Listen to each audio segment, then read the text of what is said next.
Round 3 has ended. I'm gonna go through the games. I'm gonna give you some positions that arose from them, and I'll give you the opportunity to learn from them. So let's go. First game I wanna go over. Esipenko versus Matthias Bluebaum. D4, D5, and we got ourselves into the Queen's Gambit declined half spot structure. Now something that's interesting, I was always told that you play this with the move pawn c6. Pawn c5 is a more modern approach. And here after the exchange, black is saddled with what's known as an isolated queen's pawn, and some moves were played, and eventually we ended up in this position here. Black played a move, bishop to e6. Now what's interesting about this position, the IQP is of course a slight structural deficit. If we can push it, we've probably equalized. So d4, is it a good move? And I want you to evaluate. So take some time to pause the video.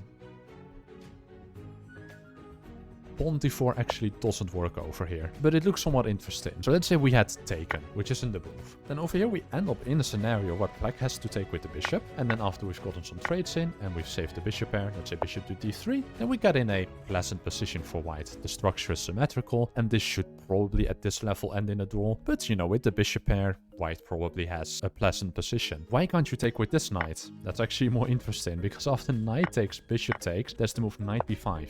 Now there's a pawn hanging. Now after the move bishop takes b2, let's say we trade queens first, rook to b1, and the bishop simply gets trapped. There's an annoying threat. If you move the bishop to a random square, trade, and knight c7, and this is of course very problematic. Knight a6 picks up the bishop, bishop b6 is the only move, and then here after, let's say we get a trade in, black has some difficulties. The rook can't go to b8, the pawn is always under pressure, and we can't develop our light square bishop out. And if you evaluated that the capture gave white a good position, then you get half a point. The full point though you get for finding the move knight to a4. This is simply an excellent move. The bishop is under attack. If we move away somewhere, well, then we've removed the defender of the pawn. We can simply pick it up. This nets white a full pawn. And if we drop to b6, well, I'm still going to take, and I'm still going to capture here. Let's first get a knight trade in. And this position, white just simply wins a pawn. The game was played on. Here the move rook c1 happens, still playing against this d4 pawn break. Now there's of course even an x-ray on the bishop, so we can even play knight b5. But okay, eventually black did happen to get this pawn break in, right about here. There is no knight b5. Knight a4 is now a completely nonsensical move because we can simply capture and the queen is hit. So okay, we played the move rook d2, and we got a couple trades in. And this game just very quickly liquidated. Further trades, you know, some more shuffling was being done. We got even more trades in and even more trades in. White has a structural deficit, but not enough for black to get a win in. Some more moves were played, but really they were just trying to reach the time control, and at move 40, they agreed to a draw. Alright, for the next game, Pragg versus Sindarov. Now this was another Queen's Gambit declined. This time though, we didn't see them going into the Carlsbad pawn structure. We saw this c5 move and some captures, and we end up in a position a bit like this. Now, black's main issue in these positions is always the light square bishop. White has a slightly more free game and therefore stands just a little bit better. Now, some more moves are played, bishop g5, pawn d4, and then here, white played the move, bishop takes on f6. Now, when I was going through the game, a natural move, one that I kind of automatically wanted to play, was the move long castles. You had just pushed this pawn with a double attack. However, if I castle out of the way, I'm pinning it to the queen, while adding an attacker. This to me seemed unpleasant. To give you the question, play with the black pieces, what do you do here? Kind of the only move is pawn to e5. It solves two of your problems in one go. Okay, that was an easier problem, however this game got kind of complicated. Here, knight e4, queen f5, establishes a pin, and black is currently threatening to chop on e3. Pragg had the option to go bishop d3. In this line, he's down some material. Here, black could play the move pawn takes e3. Knight takes c5, doesn't actually come with an immediate threat. Here we take back with the queen. This pawn can't be captured because of queen takes. So we do have to move bishop h7. Now black is threatening g6, so if you castle, then either first e2 or g6 immediately, trapping the bishop. And if instead we retreat the bishop, then now there's the move pawn f2, queen c4, netting black a pawn. This capture over here doesn't really work, so we need to get a king out of the center. The most obvious move here is short castles. Now this does give black the option of taking on f2. Okay, there's a bishop over here, so we need to play king h1. And here, white is better. White, however, is down 2 points of material. Asking you to evaluate bishop d3 would have been, frankly speaking, ridiculous. So I wanted to make it slightly easier. In this position over here, what happens if black says, I'm gonna continue with development, bishop to d7. White to play and try and gain an advantage. Pause the video, figure it out. Now, if you thought about cashing out, this doesn't actually give you anything. We win the pawn back on f2 at the end. However, this position, honestly, it's about equal. So, okay, we can't do that. You might notice this bishop is maybe a little bit misplaced. So the correct move here is rook to d1. Now, after we take, so let's say black does nothing, we take over here. Well, now this is a huge threat, isn't it? The bishop is hanging. Now, if we go back, that would of course be complete nonsense. So we need to try and do something. The only thing we can really do is defend the bishop. Now, let's say I want to put my rooks on e and d. So let's put this rook here. This line still, frankly, doesn't accomplish anything. The winning move that you had to see here to get the full point is the move knight to d6.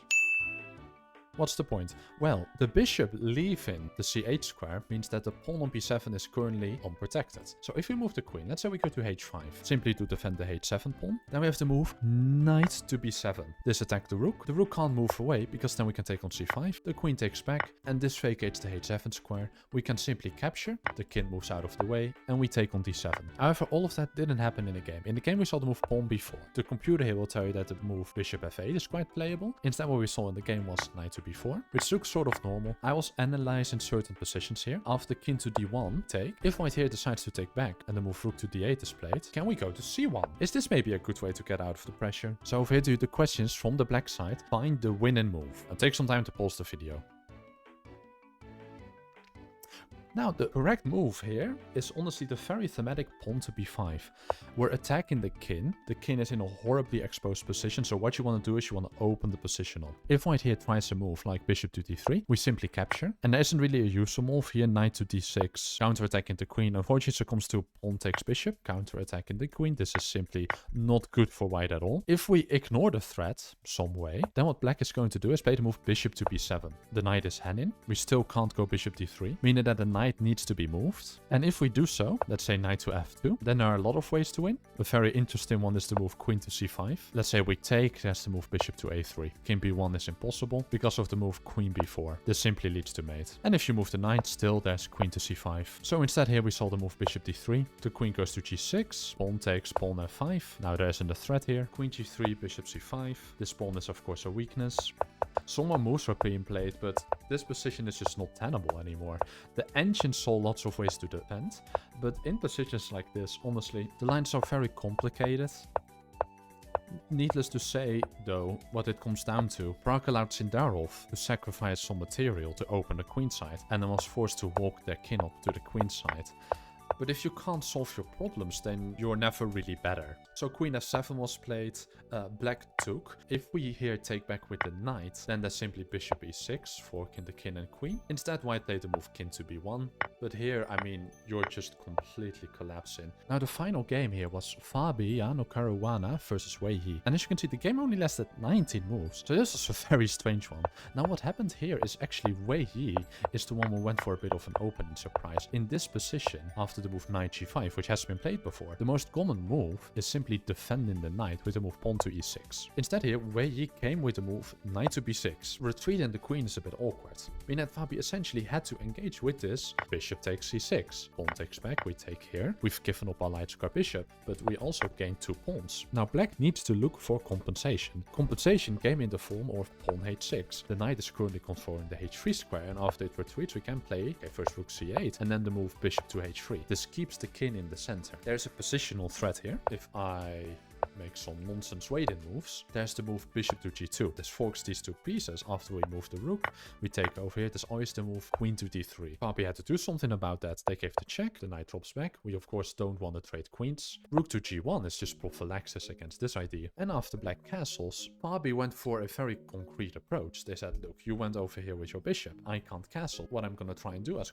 I'm going to play g4 and I'm going to trap your bishop. Here the move knight f6 is very much possible. Add in an attacker to the pawn. I don't know exactly what Wei Yi missed over here. Instead, they went for the move rook to c5. Queen has a very useful retreat square, b3. And we're simply adding another attacker to this bishop. Here, Wei Yi immediately went wrong with knight to e5. A move that's, I'll be honest with you, quite obviously a blunder. We can take, with gain of time, removing 1 obstacle from the queen's vision of the bishop. And after we take back, knight d1 just wins a piece, and Wei Yi had to resign. This was a really strange game. Anish versus Hikaru also ended up in a draw. These are are the parents for tomorrow. These are the current stand-ins, with Fabi and Sindarov drawing for first place with 2.5 points. I hope you enjoyed the video. YouTube thinks you'll like this one. I worked very hard on it, so please give it a watch, and I'll see you guys later. Bye bye.